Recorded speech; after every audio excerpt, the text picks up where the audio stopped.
함께 하실 하나님 말씀, 로마서 1장 18절 말씀 한 절 말씀. 복음의 필요, 하나님의 진노라는 제목으로 오늘 로마서 7번째 말씀 함께 나누기 원합니다. 저희는 지난 시간에 걸쳐서 특별히 지난 시간에는 16절, 17절 말씀을 통해서 복음에 나타난 하나님의 의에 관해 살펴봤습니다. 왜 하나님의 의가 복음에 나타났는가? 복음이란 무엇인가? 복음이라는 것이 결국 인간이 아무것도 할 수 없는 인간 존재가 정말 처한 그 자리에서 구원이라는 것이 도대체 이룰 수 없는 바로 그런 인생 가운데 하나님이 구원을 위한 하나님의 간섭과 하나님의 주권적 역사로 말미암아 우리가 하나님의 의에 이르는 그런 존재가 되는 부름을 받았다는 것입니다. 바로 그 하나님의 의에 이르는 방법이 바로 믿음에 의한 바로 방법이고, 그 믿음으로 말미암아 우리는 결국 하나님께서 주시는 구원에 이르게 된다라는 것을 살펴봤습니다. 복음은 2절에 살펴봤던 것처럼 하나님이 선지자를 통하여 그의 아들에 관하여 성경에 미리 약속하신 바로 그것, 그 아들, 바로 복음이라는 것은 우리의 죄를 위해서 우리의 죄 문제를 해결하기 위해서 하나님의 아들이 오신 사건이었고 하나님의 아들의 사건이었습니다. 그래서 사도 바울은 로마 교회에 가기를 원했고 그 가기를 원하는 마음 가운데 가장 그 강력한 동의는 그들에게 뭔가를 가르쳐주고 알려주길 원했다는 것입니다. 그 가르쳐주고 알려주기 원하는 것이 뭐냐면 신령한 은사를 나눠주길 원했다. 그 신령한 은사가 뭔가? 바로 복음이었다는 것입니다. 복음을 통해서 복음을 전하기를 원하노라. 15절에 보면 복음을 전하기를 원한다. 그 바울의 강력한 마음이 담겨져 있다는 것이죠. 복음을 왜 전하기를 원했는가?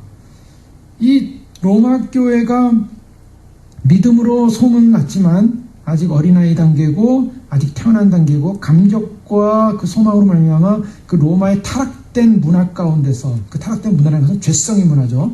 인간적인 문화는 발달됐지만 그 내부적인 죄성의 문화는 엄청나게 타락된 이 로마의 이중성입니다. 그 로마의 이중성을 갖고 있는 바로 그 타락된 문화 속에서 자신들이 하나님의 복음을 끝내 잘 지키는 그러한 어떤 믿음을 통해 소문이 났지만 뭔가 부족했다는 거죠. 말씀에 대한 견고한 가르침이 부족했다는 것입니다. 그 말씀에 대한 견고한 가르침을 위해서 가기 원했다라고 바울은 말하고 있고, 그렇기 때문에 가기 원했다. 그리고 나는 그 가르침을 전하는 복음에 대해서 부끄러워하지 않는다. 왜? 이 복음에는 바로 우리를 구원하는 능력이 있기 때문이다. 그래서 바울은 그 부분을 앞부분에서 계속 이렇게 말씀을 전했습니다. 자, 그런 말씀을 전하는 이유 가운데 너에게 복음을 전하길 원하고 너에게 가길 원하고 신앙한 것을 나눠주길 원한다. 왜냐하면 가을이라는 이 그 헬라어 원어가 빠져 있는데요. 이 왜냐하면이라는 이 이유는 복음에는 너희를 구원할 능력이 있기 때문이다. 복음에는 하나님의 의가 나타났기 때문이다. 복음에는 믿음으로 믿음에 이르는 놀라운 역사로 말미암아 구원에 이르는 거기 때문이다. 라는 그런 얘기를 하고 있습니다. 왜냐하면. 그래서 나는 복음을 부끄러워하지 않는다. 이게 무슨 말이냐면요. 인간 본질의 문제에서 가장 심각하고 가장 중요한 문제가 뭐냐? 복음의 문제라는 것입니다. 인생들에게 있어서 가장 중요한 문제가 뭐냐? 복음의 문제라는 거죠. 그런데요, 이 복음의 문제가 오늘 18절에 또 왜냐하면이라는 말이 빠져 있습니다. 18절을 시작하면서 왜냐하면 나는 너에게 가기를 원한다. 복음을 전하기 원한다. 그리고 그것을 부끄러워하지 않겠다. 왜냐하면 거기에는 너희를 구원하는 능력이 있기 때문이다. 라는 것이 계속 앞에 부분에 나타난 바울의 이런 그런 복음을 전하고자 하는 이유였습니다. 그런데 바울이 또 복음을 전하고자 하는 또 한 가지 이유, 빠져서는 안 되는 아주 결정적인 이유가 있습니다. 그것은 바로 18절 말씀대로 하나님의 진노가 불의로 진리를 막는 사람들의 모든 경건치 않음과 불의에 대하여 하늘로부터 나타났다. 하나님의 진노 때문이다. 자, 하나님의 진노 때문이다라고 선언하고 있습니다. 자, 우리 여기서 우리가 이 성경을 통해서 확인할 수 있게 되는 것은, 특히 바울 서신이나 바울의 논증을 통해서 확인할 수 있게 되는 것은, 바울은 복음에 관한 소식을 전하면서 이 복음 안에 담겨져 있는 하나님의 엄청난 의, 하나님의 사랑과 은혜와 긍휼에 대해서 전하고 있죠. 그래서 우리가 지난 시간에는 이 하박국 선지자의 말처럼 인간으로는 아무것도 할 수 없지만 하나님이 간섭하시고 역사하셔서 결국 인간으로 하여금 하나님의 그 긍휼한 사랑 가운데 들어갈 수 있는 은혜를 잊게 됐다라는 것을 강조했습니다. 사람들은 거기까지는 참 좋아해요. 저기까지는 하나님의 사랑의 하나님, 하나님은 긍휼의 하나님, 하나님 우리를 도우시는 하나님, 뭐 여기까지 좋아합니다. 그러나 오늘날 기독교 가운데, 오늘날 복음주의 가운데 강조되지 않고 빠진 한 가지 사실이 있습니다. 바로 그것이 18절입니다. 이걸 영어 성경으로 보면 좀 더 정확하게 구분이 되는데 아주 대조적으로 구분이 됩니다. 영어 성경에 보면은 하나님의 의가 리빌드 됐다 그래요. 하나님의 의가 나타났는데 페이스로부터, 믿음으로부터 하나님의 의가 나타났다라고 표현하고 있습니다.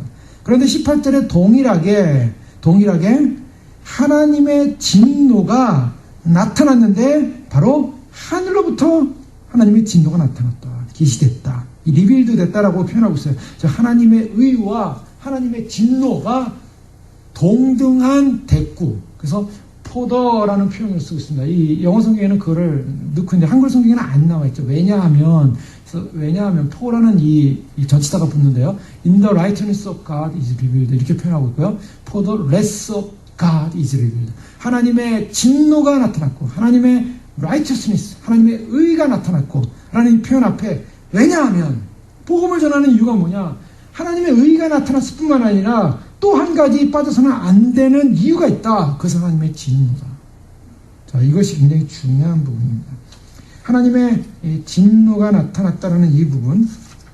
자, 왜 복음이 필요한가? 이미 살펴봤던 것처럼 인간의 문제 가운데 가장 중요한 문제가 무슨 문제인가? 복음의 문제로 알렸습니다. 근데 이 복음의 문제가 왜 중요한가? 그것은 인간의 실존이 무엇인가를 좀 더 이해할 때 사람들에게 복음이 그렇게 중요한 문제구나라는 걸 인식할 수 있다는 것입니다. 그 실존의 문제가 뭔가? 바로 18절 이하에 바로 그 부분이 나와 있는 것이죠. 사람들이 어떠한 그 인생에 불행감을 많이 가질 수가 있습니다. 불행감을 가질 때 불행감은 크게 이제 두 가지로 구분할 수 있죠. 첫째는 이제 개인적인 어려운 일로 인해서 오는 인생의 불행감이라고 볼 수 있습니다. 또 한 가지는 또 공동체적인 사회적인 불행감이죠. 이 민주주의 사회에 사는 사람은 덜 하겠지만 공산주의 사회에 산다든가 아니면 독재자의 사회 속에 산다든가 아니면 내가 속한 곳에 있는 그런 그 리더가 강력한 그런 소위 말해서 악을 뿜는 존재라든가 이러면 참 이 사회적인 불행감을 느낄 수가 있습니다. 그런데 이 인간들이 갖는 불행감은 그 정도예요. 그런데 성경에서 말하는 인간의 불행은 어디 있냐면 성경은 좀 더 진단을 깊이 하고 있습니다. 성경에서는 인간의 불행은 뭐냐? 그것은 하나님과 적대관계가 된 것이다. 이것이 이제 성경에서 말하는 진단입니다. 성경에서 말하는 진단은 하나님과의 관계예요. 자, 그 이유가 뭔가? 하나님의 진노가 왜 임하고 있는가? 하나님의 진노가 임하는 이유를 말하고 있습니다. 하나님의 진노가 불의로 진리를 막는 사람들의 어떤 사람들 때문에 일어납니까? 모든 경건하지 않음과 불의에 대하여 하늘로부터 나타난다. 자, 하나님의 진노가 왜 나타나는가? 모든 경건하지 않음과 불의라고 말하고 있습니다. 자, 인간을 향해서 하나님이 진노하는데요. 인간의 실존은 뭐냐? 인간의 실존은 결국 하나님에 대한 경건치 않은 불경건을 말하고 있다라는 것입니다. 이 경건치 않다라는 표현은요, 이 거룩하지 않다라는 표현과 같습니다. 자, 경건하다, 거룩하다라는 단어의 내용은 뭔가? 뭐가 거룩함인가? 뭐가 경건함인가? 이것은 좀 더 본질적으로 볼 때 내가 도덕적으로 죄를 많이 안 지으면 경건한 건가? 거룩한 건가? 여러분 어떻습니까? 사람들이요, 하나님 없이도 도덕적으로 죄 안 지을 수 있습니다. 기독교가 아니더라도 도덕적으로 죄 안 짓고 살려고 노력하는 사람 많아요.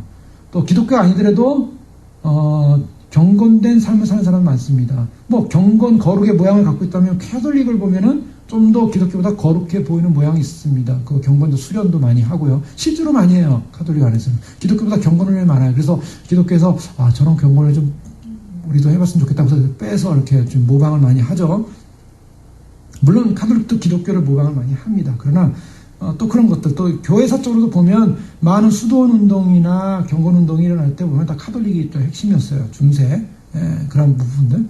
또 왜, 뭐 다른 타종교, 불교라든가 아니면 다른 타종교 경건 운동하는 거 보면요, 요즘은 이 소위 템플 스테이라는 말을 한국에서 많이 쓰는데요.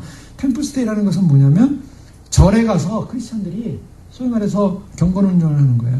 그래서 절에서 주는 밥을 먹고요. 초식을 먹고요. 그러면서 거기서 앉아가지고 묵상하고 이렇게 자기를 비우는 참선운동을 한다고요. 그래서 아주 경건하게 살아보자. 너무 바쁜 세상에. 그래서 핸드폰도 끄고 뭐 인터넷도 안 하고 그리고 탁 하면서 명상 속에 가는 템플스테이. 그래서 그 템플스테이를 보고서 교회에서도 무슨 말을 만들었냐면 철치스테이라는 말을 만들었어요. 그래서 교회에서도 우리도 철치스테이 한다. 그런 교회들이 있어요. 미국에 있는지도 모르겠어요. 게다가 불교를 또 보고 먹어가는 거거든요. 자, 왜냐면 진리가 없으니까 이상한 짓들을 하는 거예요. 그게 다 이상한 짓입니다. 짓. 왜 그런가? 거기는 뭐가 빠졌습니까? 하나님이 빠졌어요. 하나님과의 관계가 빠졌어요. 하나님과의 관계가 빠지고 인간 중심의 도덕률, 인간 중심의 윤리성을 좀 키워보고자 하는 것이 바로 시도입니다. 자, 우리가 그걸 거룩하다고 하냐? 저기서 절에 가가지고 크리스천들이 앉아가지고 조용히 목탁 소리에 맞춰서 묵상하고 있으면 거룩해지냐? 거룩해집니까? 그걸 거룩하다고? 좀 남들 보기에는 경건해 보이겠죠? 종교적으로 보면 경건해 보이지. 그러나 그걸 경건이라고 합니다. 그걸 망령된 행동이라고 합니다. 미친 짓이죠. 왜 그렇습니까? 거기는 하나님이 빠져있기 때문입니다. 우리가 무엇을 가지고 평가하냐면 경건이냐 아니냐, 거룩이냐 아니냐를 평가할 때는 하나님이 그 중심에 존재하고 있느냐, 하나님과의 관계성을 말하고 있는 거예요. 자, 우리가 그 서신서를 보면요, 뭐 고린도서라든가 또 다른 일부의 그 서신서들 보면 거기에 있는 신자들이 결코 믿음이 성숙하지 못했음을 우리는 금방 발견하게 됩니다. 그들은 늘 문제가 있었고 그 안에 죄도 있었고 문제가 있었어요. 그런데 바울이 편지를 쓸 때 하나님의 사람으로서 성도들에게 편지를 쓴다 이런 말을 해요. 성도들. 솔직히 말해서 성도라는 말 쓰기에는 좀 거북살스러워요. 왜냐하면 좀 성숙하지 못했거든요. 윤리적으로도 성숙하지 못하고 도덕적으로 성숙하지 못하고 그 안에 죄가 있었고 문제가 있었고 분쟁이 있었고 싸움이 있었고 성도에 무슨 거룩해요. 시장 잡배들이냐 너희가 이렇게 얘기해야 되는데 성도라고 그래요.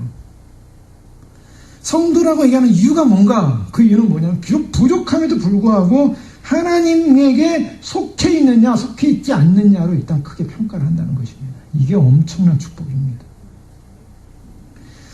하나님께 속해 있느냐, 즉 하나님과의 관계성 안에 머물러 있느냐가 1차적인 진단이에요. 하나님 안에 머물러 있는 존재라고 할 때 그 사람을 경건에 속한 사람, 거룩에 속한 사람이라고 말하고 있어요. 근데 오늘 18절에 말하는 이 말씀은 자, 모든 경건하지 않음에 대해서 하나님의 진노가 일어난다라고 할 때 이것은 하나님의 이 경건하지 않음에 대한 진노는 뭐냐면 하나님이 빠진 것에 대한 진노를 말하고 있습니다.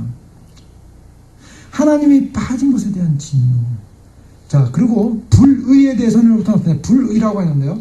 자, 경건하지 않음과 불의가 이제 함께 짝을려서 나오는데 이것은 순서를 잘 보셔야 됩니다. 이 순서는 모든 경건하지 않음이 먼저 나오고요. 그 다음에 불의가 따른다는 것입니다.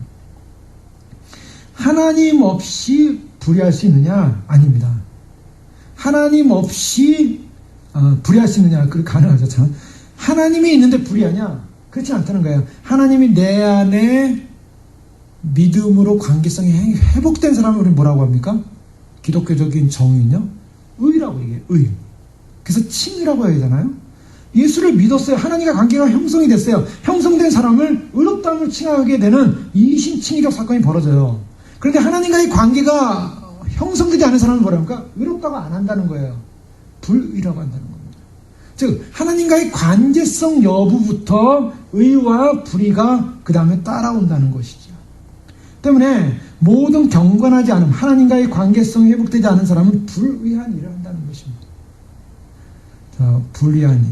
오늘날 사람들이 불의한 일이 불의하다는 것이 꼭 많은 죄를 짓는 것만이 불의한 일이냐? 오늘날 교회들이 어떤 문제가 있냐면 이 하나님과의 관계성 속에 들어가는 일보다는 좀 그것이 좀 불편하니까, 인간적으로 좀 불편하니까 교회가 어떤 것이냐? 교회가 잘 보셔야 됩니다. 교회 오시면 행복합니다. 교회 오시면 문제 해결됩니다. 어려움이 있습니까? 참 쉼터로 오십시오. 그래서 쉼터, 교회가 뭐냐면 쉼터가 되고 행복을 주는 데가 되고 안식을 주는 데가 되고 자꾸 이런 식으로 이렇게 교회들을 소개를 합니다. 근데 물론 이 교회를 소개하는 데 이유에는 하나의 유혹이죠. 쉽게 얘기하면 유혹입니다. 인간적인 유혹이에요. 여러분 살기 힘드시죠? 고달프시죠? 여러 가지 어려움이 많으시죠? 여기 오세요. 여기 좋은 곳이에요. 여기 쉬어요. 유혹하는 거예요. 이쪽으로 오라고. 이제 미끼를 던지는 거죠. 그럼 거기 가면 좋은 게 있나 보다 해서 인간적으로 잘해주죠. 잘해주고 대우해주고 그러면서 뭘 합니까? 근데 그 다음에 이제 하나님을 심어주려고 하는 거예요. 사실은 그 미끼의 이면에는 하나님을 심어주기 위한 미끼죠. 근데 이것을 잘 보셔야 됩니다. 왜 잘 보셔야 되냐면 바울이 복음을 전할 때 2차적으로 베드로도 마찬가지고 세례요한도 마찬가지고 성경에 나오는 모든 믿음의 사람들이 복음을 전할 때 여러분 이쪽으로 오십시오. 행복이 있습니다. 라고 전한 적이 없어요. 잘 보세요. 성경에서 말하는 하나님을 소개하는 소개법과 오늘날 교회들이 사용하는 소개법이 다르다는 거예요. 그걸 어떻게 해석하시죠? 요즘은 상황하라 그러죠. 상황에 맞게, 인간들의 상황에 맞게 좀 이렇게 약간 부드럽게 바꿔야 되는 것이 아니냐. 그래서 그렇게 접근해야 되는 것이 아니냐. 그래서 비난받는 게 뭐예요? 구도자 예배. 사람들이 교회에 올 수 있도록 여러 가지 미끼를 던져가지고 유혹을 합니다. 뭐 영화도 보입니다. 연극도 보여줍니다. 음악 콘서트도 합니다. 세상 유행 가수들도 불러다가 가수 노래도 부릅니다. 교회에서 여러 가지 소위 말해서 엔터테인먼트를 만들어서 세상 사람들이 교회 오기에 편하도록 만들어준 다음에 미끼를 가지고 그 다음에 복음을 전한다. 일종의 구도자 예배의 형식이 그렇다는 거죠. 그래서 여러분 형식을 갖출 필요가 없습니다. 교회면은 목사님들이 뭐 예를 들면 딱딱한 양복을 입고 좀 이렇게 경건된 거룩한 그런 종교성을 내지 않고 그냥 편한 티셔츠를 입고 오고 편한 옷을 입고 청바지에 운동화 신고 와서 자연스럽게 여러분과 연합되고 융화된 그런 존재다. 여러분이 그 문턱을 없애야 된다. 교회라는 문턱을 넘지 말고 종교성이라는 문턱을 넘지 말고 그냥 편하게 들어올 수 있는 곳으로 만들자. 자, 어디에 관점을 두고 있습니까? 어디에? 그 사상 속에는 인간의 마음을 끌어잡고자 하는 인간의 마음을 끌어잡는 소위 말해서 마케팅 전략이죠, 이게. 그러니까 교회 안에 그런 것들이 지금 많이 들어와 있어요. 뭐 대형 교회들이, 많은 교회들이 그런 일을 하는데, 물론 우리가 이제 그걸 해석할 때 너무 비판적이지 않느냐. 이유는 알죠. 그렇게 해서 사람들 데려다가 미끼를 던져서 복음을 전하자. 복음을 전하자. 그런데 복음을 전하자는 그 목적 속에 당신은 진노의 자식입니다라고 말할 수 있겠냐는 거예요. 당신은 사랑받고 훌륭한 사람, 계속 사랑만 심어줘요. 사랑만. 대우받고 사랑받아 가는 거죠. 여러분 저는 트레스티아스 같은 거 안 가봤지만 갔다 온 분들이 하는 얘기는 가기 가면 거기서 대우받는 거예요. 거기서 제일 좋아. 은혜를 받는 거예요. 은혜를 왜 받았냐? 대우받아. 평상시에 이민생활 너무 힘들고 고달팠는데 거기 가니까 그냥 온갖 막 꽃을 뿌려주고 뭐 사탕을 주고 뭐 해가지고 뭐 초콜릿 주고 그다음에 당신은 훌륭한 사람이라고 높여주고 그러니까 이 감정도 터치니까 가서 왕의 대접, 공주의 대접을 받으니까 하나님의 은혜가 이렇게 큰 거군요. 이렇게 감동하는 거죠. 저는 안 가봐서 모릅니다. 어쨌든 얘기 듣기는 그런 것 같아요. 자, 그런데요, 중요한 것은 기독교의 방식이 다 그런 식으로 이제 유도를 한다는 거예요. 유도를 하는데 성경에서 지금 바울이 말하는 게 뭐라고 하냐면, 자, 바울은 하나님의 사랑의 하나님, 은혜의 하나님, 긍휼의 하나님. 여러분 교회로 다 오십시오. 여러분 예수 믿으면 다 행복합니다. 여러분 예수 믿으면 다 좋습니다. 라고 얘기하지 않고 지금 초반부터 보려면 하나님의 진노를 얘기해요. 그럼 여기만 진노가 나오냐? 이 바울은 여기 하나님의 진노에 관한 이야기를 바로 로마서에서는 한 10번 정도에 거쳐 나옵니다. 로마서 1장 18절은 본문과 더불어서 2장 5절에도 보면요. 다만 내 고집과 회개하지 아니한 마음을 따라 진노의 날. 사람들을 어떻게 평가하냐면 사람들에 대한 진단을 할 때 사람들이 결코 이렇게 고상틱한 존재가 아니라는 것을 전제로 한다는 것이죠. 자, 이 진단이 분명해야 돼요. 지금 이 병이 걸려가지고요. 지금 병이 걸려서 지금 이 병의 죽음의 증상들이 나타나고 있습니다. 뭐 예를 들면 복수가 차오른다든가 뭐 숨을 제대로 못 쉰다든가 뭐 이러면은 무슨 문제가 있겠습니까? 이러면 이 사람 지금 죽을 병이 걸린 것 같아요. 분명히 문제가 있는 거 아니겠어요? 복수 찰 정도면 뭐 심각한 병 걸린 거 아니에요 벌써. 뭐 강한에 문제가 있다든가 뭐에 문제가 있다든가 막 이러면 이 사람은 빨리 그 병의 원인을 알아가지고 근본 치료를 해야 됩니다. 그런데 그걸 안 하고요. 이 문제는 이거 어떻게 해결되겠지 하면서 거기다가 고약을 바른다든가 아니면은 빨간 약을 바른다든가 군대처럼 배 아파도 빨간 약이 뭡니까? 소독약이에요, 소독약. 배에다 소독약 아무리 발라봤자 그 복수가 없어지겠습니까? 안 없어지죠. 이걸 먹으면 좋다, 저걸 먹으면 좋다. 물론 민간요법을 무시하는 건 아닙니다. 그러나 인간요법을 통해서 병의 근원을 치료해보자. 병의 원인도 모른 채 그게 뭔지도 모른 채 아무리 해봐도 소용이 없다는 거예요. 지금 사도 바울에 있어서 진정한 인간의 본질적 문제가 뭔가를 진단한다는 것입니다. 이 인간의 본질적 문제를 진단하는 것은 성경에는 없어요. 사람들이 종교성을 가지고 어떻게 좀 하나님 없이 내가 좀 도덕적으로 잘 살면 또 뭐 교회 다니면서 우리가 가진 거 좀 모아가지고 우리가 좀 구제도 하고 가난한 사람도 돕고 저 아프리카의 사람들도 돕고 많은 사람들 구제도 하고 하면은 우리가 참 우리는 얼마나 이렇게 훌륭한가, 참 우리는 훌륭하기 때문에 참 우리는 하나님 앞에서 정말 바른 삶을 산다, 뭐 이 정도 생각을 하고 있어요. 그런데 본질적으로 하나님 앞에 진정으로 하나님과의 관계성에서 무릎 꿇고 하나님의 주권 앞에서 무릎 꿇고 하나님 앞에서 인간의 죄성과 죄인됨 앞에서 자기 자신을 발견했냐는 문제를 던질 때는 사람들 그 문제는 좀 부담스러워요. 죄의 문제로 접근하면 부담스러워요. 죄의 문제는 하나님이 다 우리를 위해서 다 용서하시고 해결하시고 사랑의 하나님인데 무슨 사랑의 하나님께서 자꾸 우리로 하여금 이 진노의 문제, 죄의 문제를 얘기하냐. 그런 사실은요, 인간 안에 있는 경건치 않음에 관한 부분에 있어서 우리가 분명히 인식하지 못하면 우리의 하는 모든 행위 자체가 불의한 행위가 될 수 있다는 거죠. 아무리 도덕적인 삶을 잘 살고 경건한 삶을 살았다가도, 아무리 절에 계신 분 죄송하지만 절에서 아무리 평생을 도를 닦았어도 그 사람이 천국에 못 간대요. 왜? 불의하기 때문에. 아니 어떻게 그래서 기독교는 어떻게 그런 말을 할 수 있습니까? 어떻게 그렇게 무슨 스님, 무슨 성철 스님, 무슨 스님들 보십시오. 저 죽어서도 그 사리가 이렇게 많이 나오고 그렇게 정말 바르게 살려고 하고 그렇게 검소하게 살고 무소유의 법칙을 가지고 살았는데 어떻게 지옥 간다는 말 할 수 있습니까? 지옥 간대요. 불의하다는 거예요. 왜? 하나님과의 관계가 없는 모든 도덕적, 윤리적 행위가 다 불의하다는 거예요. 이 부분에 있어서 진단하지 않으면요, 사람들은 헛살 수 있다니까요, 인생을. 자, 지금 복음이라는 것이 우리가 이미 17절에서 봤던 것처럼 하나님의 의가 나타났다고 말했습니다. 하나님의 의가 나타났는데 이게 무슨 말이에요? 더 쉬운 말로 하나님이 나타났다고 얘기했어요. 자, 인간의 문제를 위해서 누가 개입을 했습니까?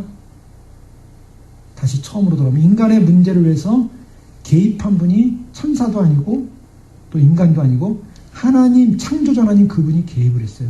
인간사에. 굉장히 심각한 문제가 있다는 것입니다. 인간에게. 인간사에 하나님이 개입하지 않으면 안 되는 인간의 존재. 인간의 실존은 뭡니까? 죽어 있다는 거예요. 하나님의 진노의 대상이라는 거예요. 하나님의 진노의 대상, 즉 하나님의 사랑과 진리와 법과 하나님의 의가 복음 안에 나타나 있지만, 그러나 인간에게 하나님이 간섭해야 되는 사건, 심각한 인간 안에 있는 문제들, 하나님 앞에 심판받아야 될 인생의 모습이라는 것입니다. 그래서 이 인생의 모습, 인간이 뭐가 정말 해결돼야지 행복한 건가? 뭐 내 삶의 문제의 어떤 조건들이 해결되면 행복한 것이 아니라 사실은 하나님과의 관계가 다시 회복되어야 된다는 것입니다. 하나님과의 관계. 사람들이 기억상실증에 걸린 사람들처럼 살아가는 거예요. 뭔가를 열심히 찾아요. 뭔가를 찾아요. 뭔가 열심히 일을 합니다. 불이 나게 아침부터 일어나가지고 새벽처럼 일어나서 막 찾습니다. 뭘 찾아요? 행복을 찾아요. 좋은 것을 찾아요. 그런데 진짜 찾아야 될 것을 찾지 못하고 있는 거예요. 진짜 찾아야 될 것, 하나님과의 관계 안에서의 진정한 회복을 찾지 못하고 결국 인생은 어떤 모습으로 가고 있냐면 복음에는 이런 답이 다 나와 있는 그 답이 있음에도 불구하고 진정으로 하나님 앞에 돌아와야 되는 진정한 본질적 문제를 찾지 못하고 있다는 거예요. 본질적 문제. 그것이 바로 하나님의 진노가 임하는 상태로 시작을 하고 있습니다. 바로 자신을 잃어버린 상태, 한평생 살아가고 있지만 결국 죄의 노예가 된 채 자신이 하나님 앞에서 서지 못하는 그런 모습들, 이러한 모습들이 바로 하나님의 진노의 한 모습이라고 볼 수 있어요. 자, 2장 5절에도요 이런 표현이 나오고요, 2장 8절 말씀에도 오직 당을 지어 진리를 따르지 아니하고 불의를 따르는 자에게는 진노와 분노로 하시리라. 하나님은 분명히 바울은 이것을 이제 처음부터 주장하는 거예요. 진리를 따르지 않는 사람은 어떤 사람이냐? 불의를 따르는 사람에게는 진노와 분노가 있다. 하나님의 심판이 있다는 것입니다. 3장 5절 말씀해도 보십시오. 그러나 우리 불의가 하나님의 의를 드러나게 하면 무슨 말하리요? 내가 사람이 말하는 대로 말하노니 진노를 내리시는 하나님이 불의하시냐? 진노를 내리시는 하나님이 불의하시냐? 4장 15절 말씀에도 율법은 진노를 이루게 하나니 율법이 없는 것은 범법도 없느니라. 자, 진노를 이룬다. 율법을 통해서 율법이 왜 진노를 이루게 하는가? 왜 이럽니까? 율법이 나쁜 겁니까? 율법이 시한폭탄이에요? 율법을 통해서 진노가 왜 이루어집니까? 율법 때문에 인간이 율법에 걸려서 죄가 드러나거든요. 그러니까 율법 자체는 선한 거예요. 율법은 하나님의 마음을 담고 있는 거예요. 하나님의 성품을 담고 있고요. 근데 율법을 보니까 하나님의 성품에 도달하지 못하고 율법을 지키지 못하는 자신을 발견하게 되는 거죠. 하나님과의 관계가 끊어지면요, 거기서부터 정죄가 일어나는 것입니다. 이 때문에 율법을 통해서 진노가 이루어진다는 거예요. 율법을 지키지 못하는 거예요, 인간은요. 그러니까 인간이 하나님 앞에서 율법의 그 잣대로 딱 대보니까 인간은 전부 범법자예요. 범법자니까 하나님의 진노가 임하는 거예요. 로마서 5장 8절 9절 말씀에도 우리가 아직 죄 됐을 때 그리스도께서 우리를 위하여 죽으심으로 하나님께서 우리에게 대한 자기의 사랑을 확증하시느니라. 자, 로마서 5장 8절에 하나님의 사랑을 확증했다는 어떤 하나님의 의에 관한 그런 선언이 나오죠. 9절에 보십시오. 그러면 이제 우리가 그의 피로 말미암아 의롭다 하심을 받았으니 더욱 그로 말미암아 진노하시면서 구원을 받을 것이니. 자, 이 의롭다함과 바로 배치되는 사건은 뭐냐면 하나님의 진노라는 것입니다. 진정한 복음이 왜 필요한가? 복음으로 인해서 우리가 의롭다함을 받지 못하면 하나님의 진노가 인간의 머릿속에는, 인간의 머리 위에는 하나님의 진노가 예비되고 있다는 거예요. 로마서 9장 22절 말씀에도 보면 또 이런 말씀을 합니다. 로마서 9장 22절에 만일 하나님이 그의 진노를 보이시고 그의 능력을 알게 하고자 하사 멸하기로 준비된 진노의 그릇을 오래 참으심으로 관용하시고. 자, 지금 멸하기로 결정하신 하나님의 진노의 그릇을 오래 참으로 관용하고 있다라고 말하고 있어요. 12장 19절 역시 마찬가지입니다. 하나님의 진노에 관한 이야기를 내 사랑하는 자들아 너희가 친히 원수를 갚지 말라. 하나님의 진노하심을 맡기라. 13장 4절 또 13장 5절 하나님의 사역자가 되어 네게 선을 베푸는 자니라. 그러나 내가 악을 행하거든 두려워하라. 그가 공연히 칼을 가지지 아니하였으니 하나님의 사역자가 되어 악을 행하는 자에게 진노하심을 따라 보응하는 자니라. 그러므로 복종하지 아니할 수 없으니 진노 때문에 할 것이 아니라 양심을 따라 할 것이라. 자, 하나님의 진노는 뭐냐면 주도적 하나님의 진노는 바울이 지금 설명할 때, 바울이 복음을 설명할 때 함께 따르는 주도적인 개념이에요. 하나님의 진노가 있다. 고린도 3장에도 이제 공력이 올 것이다. 공력으로 불탈 것이다. 고린도전서 11장에도 하나님의 징계를 받아 하나님의 심판, 징계, 고린도 후서 5장 또 그리스도의 심판대 앞에 너희가 설 것이다. 또 그런 표현들. 에베소서 2장에 보면은 전에는 우리도 다 가운데서 우리 육체의 욕심을 따라 지내며 육체의 마음에 원하는 것을 하여 다른 이들과 같이 본질상 진노의 자녀였더니. 진노의 자녀. 골로새 3장 말씀에도요, 영광 중에 나타날 자와 하나님의 진노에 대해서 비교하고 있습니다. 그래서 그 우리 생명이신 그리스도께서 나타나실 그때 너희도 그와 함께 영광 중에 나타나리라. 그러므로 땅에 있는 지체를 죽이리라. 음란과 부정과 사욕과 악한 정욕과 탐심이니 탐심은 우상숭배라. 이것들로 인하여 하나님의 진노가 임하느니라. 자, 이 진노라는 이 모습은요, 결국 복음에 있어서 결국 인간의 실존의 상황이 어떤 것인가를 아주 적나라하게 보여주는 상황입니다.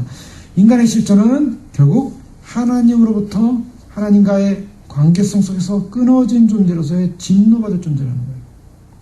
이런 진노받을 존재로서 하나님의 진노가 임하고 있다. 이 때문에 내가 왜 이 복음을 전할 수밖에 없느냐? 왜 복음에 대해서 이렇게 나는 부끄러워하지 않고 나는 왜 이걸 전해야 하는가? 이것을 알지 못하는 자에게 하나님의 진노가 예비되고 있다는 거예요. 하나님의 진노가.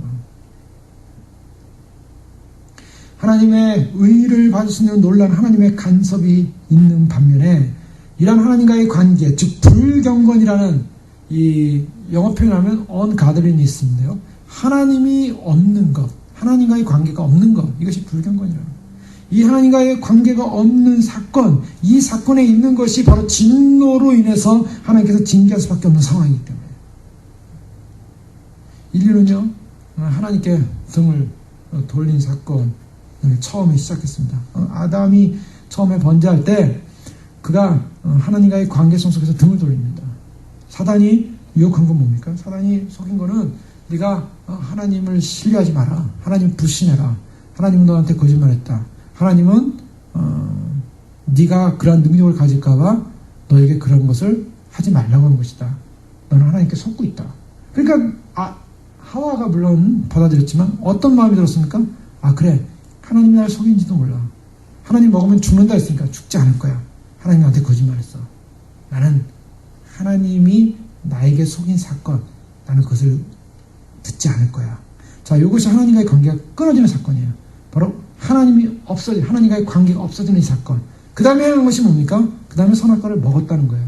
먹었다는 사건이 불의입니다. 여기서 불의가 일어난 거죠. 일단 1차적으로 경건하지 못한 사건이 벌어졌어요. 하나님과의 관계, 거룩함이 끊어졌어요. 하나님과의 거룩함이 끊어진 다음에 행하는 것은 다 불이에요. 많은 사람들이 하나님 없이도 모든 것이 다 의로울 수 있다고 생각하는 모든 것 자체가 성경은 뭐라고 진단합니까? 불이라는 거예요. 무서운 사건입니다. 그러니까 아무리 내가 선한 일을 많이 하고 아무리 의로운 일을 많이 했고 아무리 굉장한 일을 많이 했다 할지라도 하나님과의 1차적인 진노의 관계를 파악하고 해석하고 그것을 정말 가치 있게 여기지 않는다면, 그것을 놓쳐버린다면 모든 생애가 헛생애가 될 수 있다. 사람들은 그래요. 사람들은 소원이 뭡니까? 그러면 소원이 내 자식이요 저렇게 잘 돼가지고 훌륭하게 되면 제가 무슨 수를 해도 되겠습니다. 사람들이 이제 그런 얘기하죠. 부모님들, 한국 부모님들 그렇지 않습니까? 한국 부모님들 여기 이 얼바인 지역 부모님들의 그런 그런 어떤 열정이 크다고 하는데요. 여기만 그러겠습니까? 한국 사람들, 한국 부모들 다 그러겠죠. 한국에 있는 사람들이나 여기 있는 사람이나 자식들 키우기 위해서 나는 가서 노가다를 해야 되고, 다섯 교에서 나는 가서 식당에 가서 일해야 되고, 나는 자식들 키우기 위해서 나는 무슨 짓을 해도, 청소를 해도 상관없고, 무슨 일을 자식만 잘 되면 된다. 당신의 소원이 뭡니까? 그겁니다, 그거. 내 인생 소원 그거 하나요.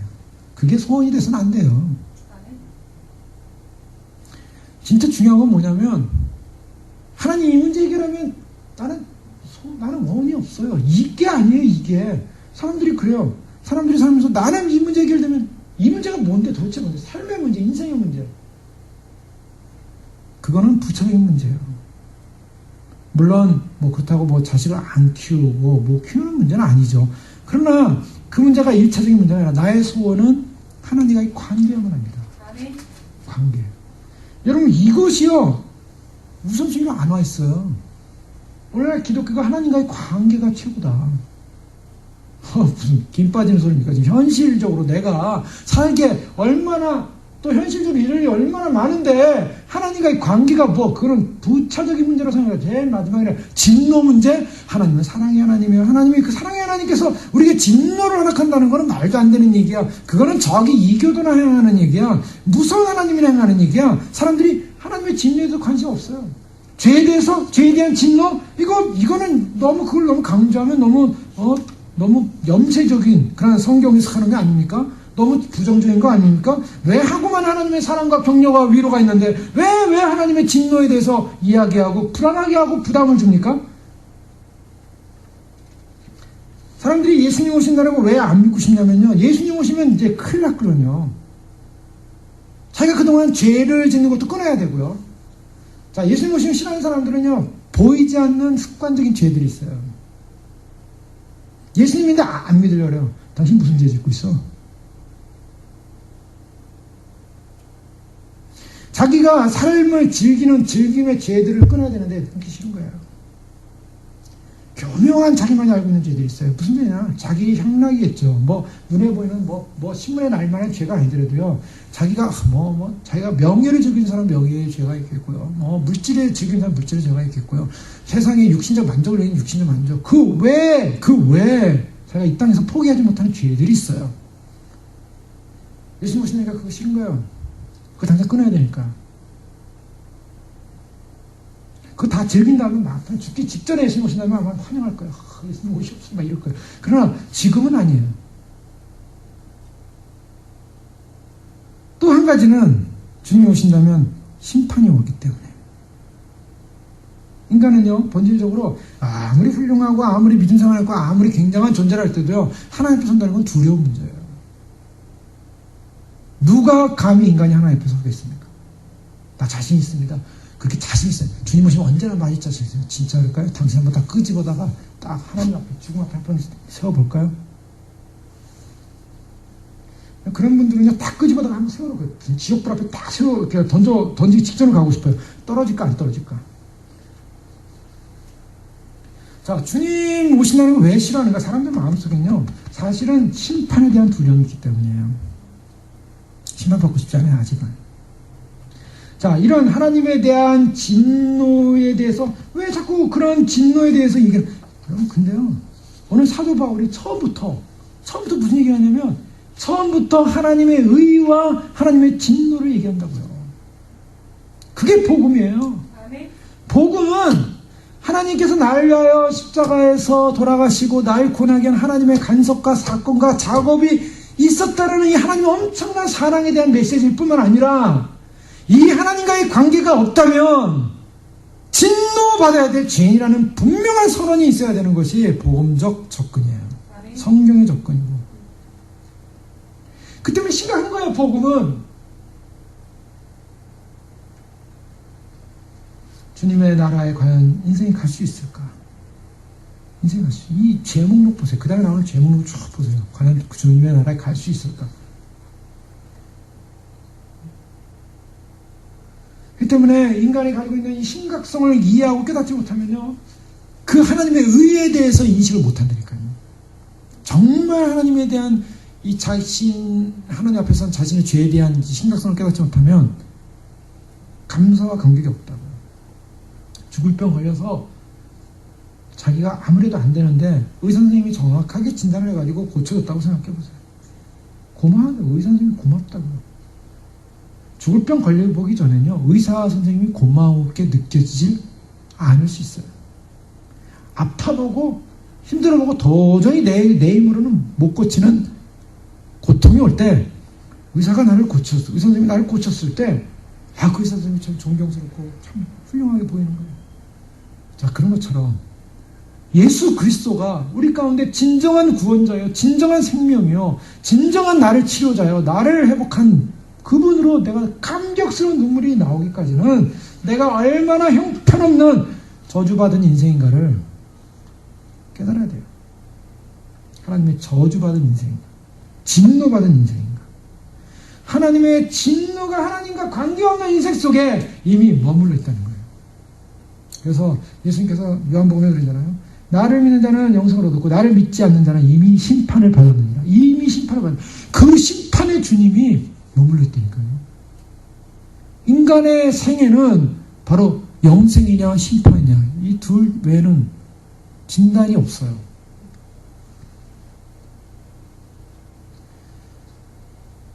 사람들이 그래 복음을 전하다가 아유 그렇다고 너무 이렇게 인간 죄인이라고 자꾸 얘기하면 사람 누가 좋아합니까? 처음에는 자꾸 미끼를 던져가지고 좀 좋게 한 다음에 나중에 가서 당신 죄인입니다 이렇게 해야지. 더 어려워요, 더 어려워. 좋은 얘기하다가 나중에 당신 죄인이야 이러면 죄인은 죄인이지. 근데 뭐 사랑의 하나님 더 크신 분이니까 해결할 기회가 없어요. 처음부터 뭐 죄인이야, 뭐 지옥이야 이대로 가서 이렇게 나가야 돼요. 그래야지. 믿고 안 믿고는 본인의 운명이니까. 지금 바울이요, 내가 이거 하나님 진노 얘기하면 로마 사람이 싫어할 텐데. 로마 사람들이 얼마나 고상하다고 생각해. 자기들이 도덕적으로 또한 문명사회의 최고의 그 문명인에다가 지식인에다가 또한 최고의 권위를 이런 사람들이 하나님의 진노, 죄인 이런 얘기하면 싫어할 거 아니겠습니까? 죄도 형이상학적으로 부드럽게 얘기하고 뭐 하여간 뭐 이렇게 좀 이렇게 넘어가야 돼. 아니죠. 하나님의 진노가 지금 인간의 상태 속에 머물러 있다. 죽는다. 처음부터 이렇게 말해요. 복음서 전체가 그걸 나타내고 있어요. 이 피조계에서도 마찬가지죠. 인간이 타락하자마자 그 다음에 나타난 게 뭡니까? 피조계 어떤 현상이 벌었어요? 창세기 3장에 보면요. 인간이 타락하고 나서 에덴 동산에 쫓겨났을 때 인간이 타락하고 나서 이 세상에 온 자연계의 현상은 뭡니까? 가시와 엉겅퀴가 생긴대요. 자, 아름답게 잘 꾸며놓은 정원도요. 깨끗하고 예쁜 정원들이죠. 딱 사람의 손길이 안 가고 1년만 지나보십시오. 자풀이 막 나기 시작하고요. 엉성하기 시작합니다. 2년, 3년 지나면 다 폐허돼요. 자, 뭘 말합니까? 가시 엉겅퀴를 덮이는 거예요. 아름다워지지 않아요. 왜 그런가? 지구가 왜 타락해? 인간 타락으로 저주받았어요. 인간 타락으로 자연계마저도 하나님의 진노의 대상이 되어버렸다고요. 이게 이제 인간이 하나님 앞에서 이 땅이 어떤 존재인가? 이 땅은 하나님의 진노를 지금 받고 있다니까요. 그냥 놔두면 다 진노로 죽는 거예요.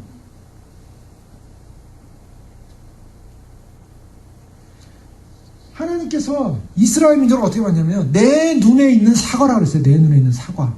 눈에 사과가 있는 그 표현은 뭐냐면 시적 표현이겠죠. 너무나 귀중한 존재라는 거예요. 너무나 사랑스럽고. 그러니까 그 너무나 맛있고 너무나 귀하고 이런 어떤 사과를 표현하신 하나님이 내 눈 안에다 놓은 사과. 그런데 그런 이스라엘, 너무나 사랑하는 이스라엘 하나님이 하나님을 배역하고 하나님 말씀 안 듣고 돌이키자 어떻게 됐습니까? 바벨론에다 그냥 집 발라버리게 만드는 거예요. 자, 자기 하나님의 눈에 넣은 사과처럼 그런 존재였던 이스라엘마저도 하나님 앞에 바른 경건이 없었대. 하나님과의 바른 관계가 없을 때 어떻게 됩니까? 하나님의 진노가 임하는 거죠. 물론 그 진노와 심판이 임하게 되는 하나님이 많은 기회를 주고 많은 그런 말씀을 하시고 많은 시간을 주십니다. 그러나 결국에는 이스라엘이 하나님의 뜻 앞에 서지 못할 때 하나님의 진노가 임하는 거죠. 자, 이런 모습들, 하나님의 진노에 대한 궁극적인 선언이 있는 이 사건, 자, 왜 그런가? 왜 이런 진노가 있는가? 이 진노를 이해해야 우리가 경건함이 무엇이고 경건한 삶이 무엇인가에 대한 인식을 할 수 있다는 것입니다. 경건함이 무엇입니까? 불경건, 모든 경건하지 않은가 불에 대하여 하늘로부터 하나님의 진노가 임하게 되는데요. 그렇다면 하나님의 진노가 임하지 않는 경건은 무엇인가? 믿음은 무엇인가? 하나님의 의하는 데 사는 것이, 의라는 것이 무엇인가? 이건 쉽게 그냥 역으로 보면 간단합니다. 하나님 앞에서의 경건이라는 것은 우리의 전 존재가 하나님과의 관계성 안에 머무는 거예요. 우리의 인생의 문제 해결의 프라이어리티 1위는 뭐냐면 하나님을 알고 싶어하고 하나님을 아는 것을 삶의 목표로 삼아야 됩니다. 그의 영광을 소원해야 돼요. 그럼 하나님의 영광을 소원해야 되고 하나님을 아는 것에 목표를 줘야 되고 하나님의 영광을 위해 살 것을 소원되고 그의 뜻을 구하고 그의 뜻을 알고 하나님의 뜻을 알고 싶은 그 소원으로 가득 차야 한다는 거예요. 자, 그것이 누구에게 발견됩니까? 예수님 안에서 발견됐어요. 예수님은 어떤 삶을 사셨습니까? 예수님은 이 땅에 사시는 동안에요, 예수님의 삶의 가장 중심적인 핵심의 사상은 뭐였냐면 요한복음에서 분명히 말씀했죠. 나는 아버지를 영화롭기 위해서 존재한다. 아버지께서 시키신 일만을 한다. 아버지께서 보이신 일만을 한다. 아버지께서 말씀하신 일만을 한다. 그리고 나는 아버지를 영화롭게 하기 위한 인생입니다. 요한복음 17장 4절에 아버지께서 내게 하라고 주신 일을 내가 다 이루어 아버지를 이 세상에서 영화롭게 하였습니다. 예수님의 모든 관심은 무엇이었습니까? 하나님 아버지. 아버지의 뜻, 아버지의 관심, 아버지에 대한 그 뜻을 행하는 것이, 그래서 아버지께 영광을 돌리는 것이 예수님의 삶의 모든 생애 전존재였어요. 예수님이 이 땅에 오신 것. 자, 무엇이 경건입니까?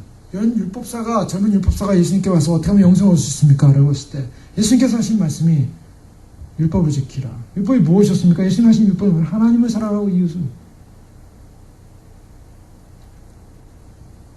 어느 분이 하나님과 주님과 늘 교제하는 그런 분이 이제 인터넷에 글을 올린 것 같더니 주님께서 이렇게 뭘 보여주셨는데, 십자가를 보여주시는데 오늘날 십자가는 전부 다 이 가로만 있더라고요. 가로. 세로가 없대요. 세로. 다 인본주의, 인간 중심, 인간을 위하여. 인간에 의하여. 네? 링컨이 For the people, by the people, to the people. 어떻게 보면 정치적으로 말하면 좋아요. 그러나 우리가 이것이 기독교적 입장에서는 완전히 For the people이 아니라 For God죠. 우리가 우리의 유일하신 하나님, 그 우리의 하나님을 위한 인생이 되는데 모든 교회가요 다 인본주의예요. 그래서 엔스로센트릭, 이 인간을 중심으로 한 생, 크라이스트 센터가 아니라 인간 중심의 삶. 교회가 다 인간 중심이라고 있어요. 그러니 하나님을 향하여 하나님께 관심, 하나님을 알고 하나님을 배워가고 하나님의 뜻을 알고자 하는 그런 마음의 중심이 없어요. 말씀을 봐도요, 이 말씀이 의미하는, 하나님께서 의미하는 바를 알고 싶어 하잖아요. 왜냐하면 이 말씀에는 마음에 여러 가지 부딪히는 부담감이 많기 때문이에요. 사람들은 그런 부담감을 갖기 싫어요. 사람들이 부담감을 갖기 싫어한다는 것을 누구보다 잘하는 것이 목사들이에요. 목회자들이에요. 그래서 이런 부담감을 주면은 사람들이 싫어한다. 그러니까 그 부담감을 어떻게 하니까 덜 해야겠다. 그래서 부담감을 자꾸 없애기 시작합니다. 없어요. 그 뭐예요? 교회 나오는 성도님들이 원하는 희망사항. 나의 퍼스트 프라이어리티. 내 자식 잘 되고, 내 가정 잘 되고, 뭐 잘 되고, 뭐 잘 되고. 그게 그냥 각자 이끌어냐, 인생 속에는? 그거가 잘 되게 해주십시오. 하나님은 그렇게 해주실 것입니다. 믿음으로 살면 다 될 겁니다. 안 될 게 없습니다. 그런 사람 게다가 감정시켜가지고 그렇게 살았더니 하나님이 이렇게 잘 되게 해주셨습니다. 여러분들 그렇게 사십시오. 계속 그 말하는 거 하나님에 대한 관심은 없고 하나님의 뜻에 대한 관심이 없고 하나님의 뜻과 계획과 생각과 말씀에 들어가면 아이고 머리 아파. 이거 나의 관심 없는 일인데 이거는 나 그런 말씀 하시나.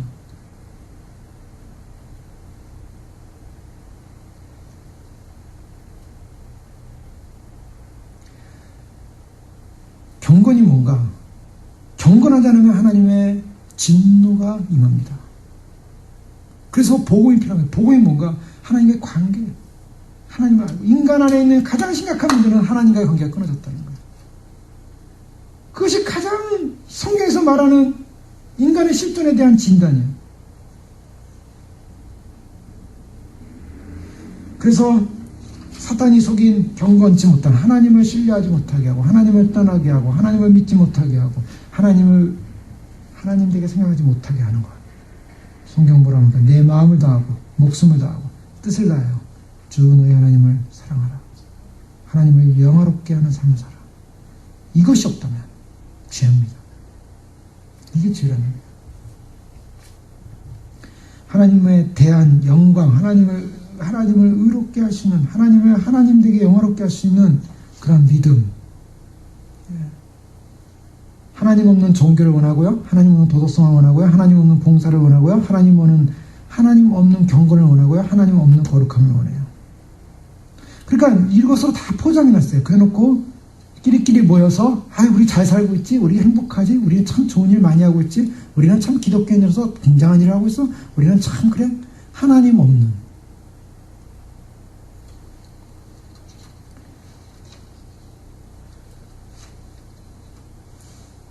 기독교가 어떤 흥겨움이나 어떤 다정감으로 시작하는 것이 아니라 진정한 기쁨이 뭔가? 성경에 말하는 진정한 기쁨은요, 하나님의 거룩을 인식하고 하나님과의 관계 안에 머무는 것이 진정한 기쁨이라고 말하고 있어요. 그래서 죄의 깊이와 정말 주님께서 파멸된 인간을 위하여 자신을 들이신 이 엄청난 사건을 하신 이 피 흘리신 사건을 인식하고 하나님과의 관계 안에 머무는 것, 그것이 진정한 기쁨이고 영광입니다. 주님께서 오늘 특별히 바울을 통해서 하나님의 진노가 불의로 진리를 막는 사람들의 모든 경건하지 않음과 불의에 대하여 하늘부터 나타나는, 즉 복음이 왜 지금 필요한가? 왜 하나님께서 이렇게 간섭하셔야 하는가? 정말 심각한 문제. 인간 안에 하나님과의 관계성의 문제가 깨어지면 하나님의 진노가 임할 수밖에 없는 바로 이 사건. 바로 이 사건 앞에 우리가 진정으로 우리가 회복되어야 될 것이 뭐냐? 바로 그것은 하나님과의 관계요. 우리가 이 끊어진 하나님과의 관계를 회복하는 것. 이스라엘이 놓쳐버린 사건을 우리는 다시는 반복하지 말라고. 그래서 복음에 이르는 믿음으로 말미암는 하나님의 의를 설명하면서 동등되게 하나님의 진노에 관한 부분을 말씀하고 있습니다. 자, 복음은 왜 우리는 부끄러워하지 말아야겠습니까? 이 복음이 당신에게 없으면 당신은 하나님의 진노로 파멸될 수밖에 없다. 예수님께서 계속 그 말씀하셨잖아요. 영원한 지옥에 들어가지 말고 하나님 안에서 영원한 영생을 얻으라. 하나님의 진노가 하나님의 관계 안에, 하나님을 떠난 인생 안에, 하나님과의 관계성이 없는 인생 안에, 네. 이스라엘 백성들에게요, 하나님이 가나안을 주시지 않습니까? 가나안을 주시는 가장 조건이 뭔가? 가나안 시대 왜 줬습니까, 이스라엘? 그냥 거저 줬어요. 지금도 이 팔레스틴 문제 바로 그거잖아요. 이스라엘은 하나님이 우리한테 준 땅이다. 하나님이 준 땅이래요, 가서. 이스라엘 사람들이. 팔레스틴 사람들은 기가 막힌 거예요. 자기들이 여기서 살았는데 어떤 사람들이, 유대인들이 와가지고 여기 하나님이 준 땅이라는 거예요. 너희 나가라. 못 나간다. 나가라. 그래서 막 국제 분쟁이 나고 싸움이 일어나고 그래 내쫓잖아요. 내쫓아가지고 다 내쫓잖아요. 그래서 팔레스틴 난민들 쫓아나고 그다음 가자지구로 다 몰아라 버렸어요. 가자지구. 가자 블레셋 땅입니다. 그 가자지구로 다 몰아넣어서 거기서 완전히 다 차단시키고 거기는 완전 거지처럼 살게 만들고요. 이스라엘 발전하기 시작했어요. 근데 그 증거가 뭐냐? 너희가 이 땅을 차지할 만한 이유가 뭐냐? 하나님이 주셨다. 하나님이 이스라엘 왜 줬습니까? 뭐가 달라서? 이제 그거는 이제 성경이 다 담겨져 있죠. 하나님께서 이스라엘을 통해서 메시지를 주는 거죠. 그런데 이스라엘에게 줄 때 조건이 한 가지 있었어요. 조건. 하나님이 이스라엘 백성들의 가나안을 주는데 조건 한 가지. 너희가 내 말을 들으라. 이게 무슨 말입니까? 하나님과 인간과의 관계성을 말하고 있어요. 너희는 내 말을 들으라.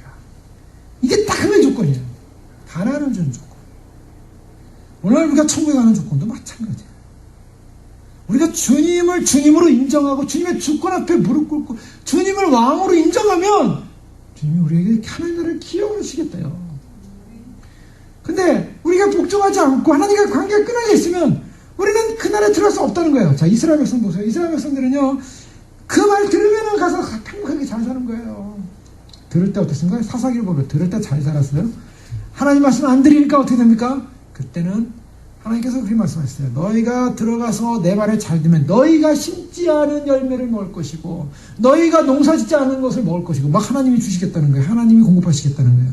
근데 너희가 내 말을 안 들으면 너희가 농사진 것을 다른 사람이 다 빼앗아 갈 것이다. 다른 사람이 다 가져갈 것이다. 누구와의 관계? 나와의 관계다. 너희가 먹고 사는 문제, 그 사느냐? 내가 이렇게 먹고 사냐? 풍성하게 사냐? 풍성하게 사느냐? 모든 인생의 문제, 삶의 문제, 가치의 문제, 그 가치의 문제의 중심에는 뭐가 있냐? 너와 나와의 관계가 있다. 너와 나와의 관계를 놓치면 안 돼. 너와 내 안에서 바르게 내 말을 들으면은 적들이 너희를 공격하기 위해서 한 길로 왔다가 10길로 도망갈 것이다. 그러나 너희가 나와의 관계가 없다면 너희가 적들을 쫓아서 10길로 도망하게 될 것이다. 이사야 1장에 보면 하나님의 그 안타깝고 간절한 마음이 나오는 것을 우리는 보게 됩니다. 하나님께서 이사야 선지자를 통해서 이스라엘 백성들에게 하늘이여 1장 2절에 보면 하늘이여 들으라 땅이여 귀를 기울이라 여호와께서 말씀하시기를 내가 자식을 양육하였거늘 그들이 나를 거역하였도다. 소는 그 임자를 알고 나귀는 그 주인의 구유를 알건만은 이스라엘은 알지 못하고 나의 백성은 깨닫지 못하는도다 하셨도다. 슬프다 범죄한 나라여 허물진 백성이여 행악의 종자여 행위가 부패한 자식이로다.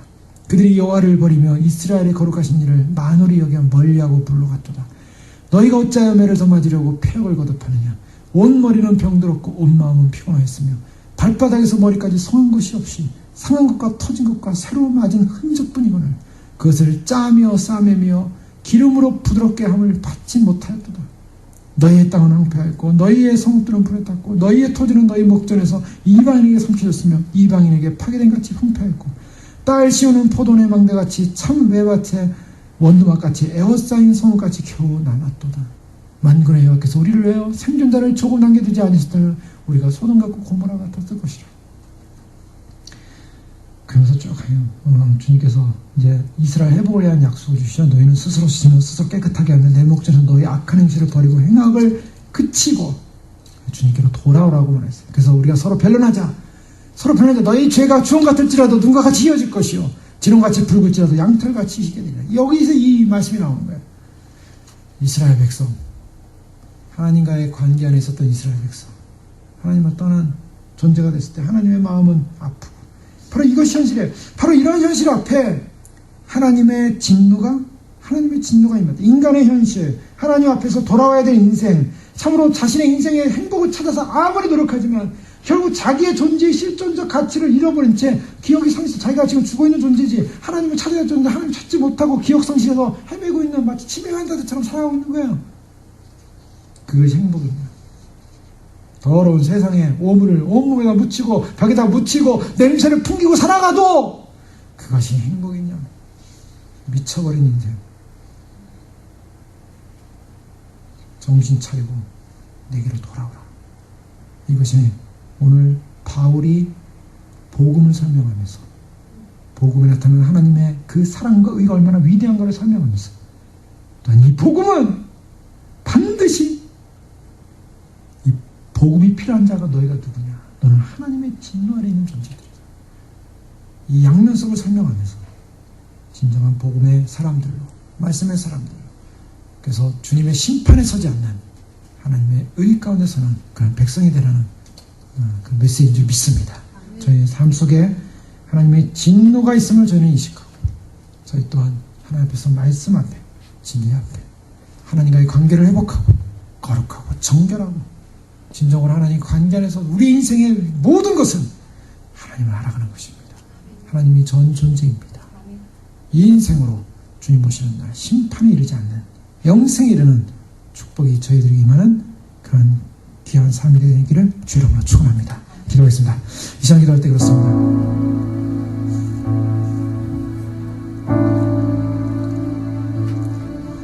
아담이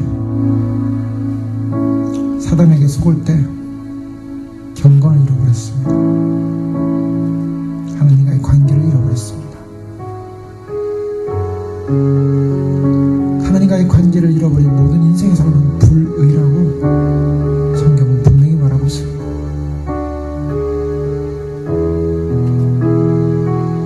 주님, 우리가 우리의 삶에, 우리 인생 속에 정말 우리 자신이 하나님을 잃어버렸던 그런 존재였었는데, 하나님이 우리를 긍휼한 사랑과 은혜로 부으셔서 자녀 삼아주시고 결정하시고, 그래서 그 은총 안에 머물 수 있는 은혜를 주셨습니다. 우리의 죄악의 본성을 볼 때 하나님의 사랑이 얼마나 위대한 사랑이고 영광스러운 사랑인지 다시 한번 깨닫게 하시고, 우리 생애의 목표, 하나님과의 경건된 거룩함의 관계를 빼앗기지 않고 놓치지 못하게 하옵소서. 우리 인생의 가장 소중한 우선순위, 가장 소중한 모든 것, 가장 소중한 가치는 하나님을 알아가는 것이고, 하나님의 뜻을 아는 것이고, 하나님의 뜻을 행하는 것이고, 하나님의 영광을 위한 인생을 하여 주시옵소서. 그래서 주님 오시는 날, 주님이 진노로 이 땅에 오시면 주님을 맞이하시는 것이고, 주님을 구원하시는 생명의 주님 우리에게 하나님의 의를 드러내셔서 불의한 자의 자리가 아닌 의로운 자의 믿음으로 그날에 주님을 맞이할 수 있도록 저희를 축복하여 주십시오. 함께 기도하겠습니다. 할렐루야. 아버지 하나님 감사합니다. 아버지 하나님, 불의한 자들이었습니다. 저 불경건한 자들이었습니다. 아버지 하나님, 참으로 경건하지 못하였고 타락되었고 하나님을 떠나 있었고 하나님을 외면했고 하나님 앞에 서지 못했던 사람들이었습니다. 주여 참으로 긍휼히 계시고 불쌍히 여기시고, 아버지 하나님 참으로 주님 앞에서 주의 말씀의 진리 가운데 행하지 못하고 하나님의 뜻 가운데 행하지 못하고, 아버지 하나님 거룩함 가운데 행하지 못하며 진리 가운데 행하지 못하고, 아버지 하나님 진정으로 아버지 하나님 참으로 더럽된 타락된 냄새를 가지고 아버지 하나님 치매 환자들처럼, 아버지 하나님 기억 상실증 환자들처럼, 아버지 하나님 참으로 우리의 죄됨과 더러움과 하나님을 떠난 인생을 알지 못한 채 아버지 하나님 오직 주님 나라, 주의 영광, 주의 뜻, 아버지 하나님 우리의 모든 목적과 가치와 생애의 의미와 인생의 가치가 하나님이길 원합니다. 하나님이길 원합니다. 주여, 우리의 뜻이 하나님이길 원합니다. 주님을 알아가기 원합니다. 배워야 합니다. 주님의 뜻 가운데 행하기 원합니다. 우리에게 부르신 아버지의 놀라운 사랑의 가운데 감사합니다. 아버지 하나님, 주님 부르시는 영광의 날, 의의 날, 생명의 날 놓치지 않게 하시고 주의 날 주님 맞이하며 주의 날 주의 영광을 신뢰하며 믿음으로 살 수 있는 믿음의 승리가 되시도록 축복하여 주시옵소서. 오직 예수님만이 우리의 생명이시고 오직 예수님만이 우리의 구원이시고 예수님만이 우리의 모든 것임을 선포하며 기뻐하며 달려가게 하시고 오직 하나님 안에서 영광 가운데 주님을 맞이할 수 있는 그런 믿음의 승리가 될 수 있도록 도와주셔서 하나님의 진노가 머물겠음을 알고 있습니다. 아버지 하나님, 참으로 주님 하나님의 진노 가운데 내 인생의 모습을 발견할 때 아버지 하나님, 사람들 아버지 하나님, 참으로 주님 하나님의 진노를 외면한 채 아버지 하나님, 참으로 하나님의 심판받은 과 아버지 하나님 앞에서 심판받은 과 죄인됨으로 말미암아 아버지 영원히 저주받아 죽어야 될 인생인 것을 알지 못하고 아버지 하나님, 참으로 하나님을 왜곡한 채 아버지 하나님, 하나님을 외면한 채 아버지 하나님, 참으로 주님 전혀 심판과 상관없는 인생처럼 아버지 하나님, 참으로 주님 왜곡하지 않게 하시고 주의 나라, 주의 의, 주의 생명, 주의 영광, 주의 뜻, 주의 가치 아버지, 그래서 아버지 앞에서 아버지 하나님, 참으로 주님 우리가 아버지 하나님 영원한 심판과 저주를 받아 죽었어야 될 인생이었음을 저희가 놓치지 않게 하시고 아버지 하나님, 참으로서 주님 주시는 감격과 내가 금을 알아. 아버지 하나님, 참으로 주의 그 은혜의 사랑을 알아. 아버지 하나님, 참으로 주의 그 은혜의 사랑을 놓치지 않고 아버지 하나님, 참으로 주 앞에 설 수 있는 인간의 교만과 인간의 원이 아버지 하나님, 아버지 하나님, 참으로 주님 오실 때 그때는 생명을 주시옵소서. 오 주님 하나님, 우리의 생애의 본질적 가치와 목적은 하나님 안에 하나님과의 관계 안에 있음을 알게 하시니 감사합니다. 더 이상 어떤 세상적 가치가 우리의 생애의 삶의 우선이 될 수 없음을 알고 있습니다. 주님 안에 있게 하시고 주님 안에 머물게 하시고 주님의 목표가 되게 하시고 주님의 뜻을 알게 하시고 주님의 영광을 위한 인생으로 주님의 영광의 뜻을 위하여 살아가는 인생이 될 수 있도록 우리의 육체가 될 수 있도록 우리의 시간이 될 수 있도록 우리의 모든 의식이 될 수 있도록 우리의 생애가 될 수 있도록 아버지 저희를 붙들어 주시옵소서. 주님 오시는 날까지 이제 얼마 남지 않았음을 알고 있습니다. 타락된 세상, 이제 아버지 하나님 눈에 보이는 가시적인 수많은 증거들이 우리 앞에 다 드러나고 주님께서 이제 그 마무리 정리를 위하여 마무리 믿음의 연단과 인내와 거룩과 정결로서 순결로서 아버지 그 나라 주님과의 관계를 회복하는 바른 신학 안에 바른 말씀 안에 아버지 하나님 그 신학의 진리 안에 아버지 하나님 결코 주님의 진리가 이루어진다는 놀라운 약속을 믿고 가는 믿음의 백성을 통해 이루어질 그 나라의 영광, 그 순간이 다가옴을 잊지 않고 오늘도 준비하고 예배하고 그래서 주님의 나라 이제 임할 나라 그 앞에 설 때 심판받는 진노받는 존재가 아니라 아버지 하나님 어느 누구도 하나님의 진노 앞에 진노가 불의하다고 말할 수 없는 하나님의 의로운 공의의 진노가 임할 때 우리는 주님 하나님의 의의 사람들로 복음으로 말미암아 구원에 이르는 능력 있는 바로 그 복음의 능력으로 말미암아 주 앞에 설 수 있는 믿음자들로 저를 붙들어주고 이끌어 주시옵소서. 복음을 부끄러워하지 않고 주의 오심을 부끄러워하지 않고 주의 나라를 부끄러워하지 않고 이것 외에는 이것 없으면 죽음이요 저주요 심판이라는 사실을 알기에 증거하고 전포하는 이 생명 얻어 영원한 주의 나라 기업의 백성으로 서는 그런 믿음자들로 당당히 선포하며 설 수 있도록 저희를 이끌어 주시옵소서. 할렐루야 감사합니다. 영광 받아 주시옵소서. 오시옵소서. 예수님의 이름으로 감사하며 기도합니다.